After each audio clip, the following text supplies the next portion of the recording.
Welcome all of you. In this video lecture, we will understand about the structure and function of heart. Human heart is situated in the left side of the pulmonary cavity and it is surrounded by the pericardium which protects heart.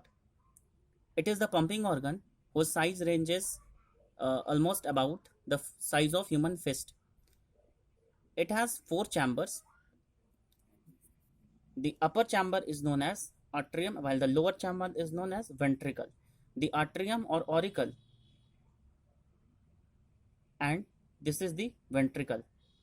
The heart is completely separated into the right part and the left part by a wall known as septum. This is the septum. So overall heart has four chambers: the right atrium, right ventricle, left atrium and left ventricle. Right atrium is separated by right ventricle by a valve called as tricuspid valve, while the left atrium is separated by left ventricle by another valve called as mitral valve. The heart is connected and supplied with so many of blood vessels. These are the superior and inferior vena cava. This is the superior vena cava and this one is inferior vena cava. The superior vena cava receives blood from the upper body part while the inferior vena cava receives blood from the lower body part. This is the aorta, the biggest blood vessel or artery of human body. This blue one is the pulmonary artery.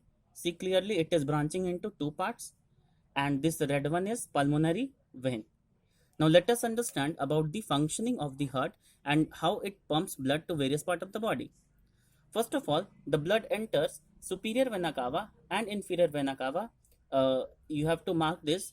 The deoxygenated blood from all body parts enters superior vena cava and inferior vena cava. And from these superior and inferior vena cava, the deoxygenated blood enters the right atrium, where the right atrium pushes it to the right ventricle through tricuspid valve. Here, the tricuspid valve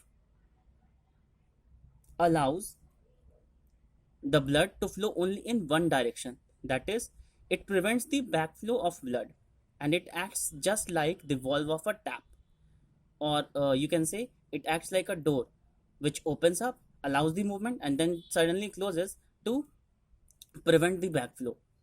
Now the blood from right ventricle is pushed to the pulmonary artery. Pulmonary artery is the exceptional artery which carries deoxygenated blood, and this artery carries the blood to the lungs for purification. There purification takes place and after purification the oxygenated blood or the oxygen rich blood enters the heart via pulmonary veins. When the oxygenated or oxygen rich blood enters the left atrium via pulmonary veins, then it is pushed to left ventricle and it passes through mitral valve.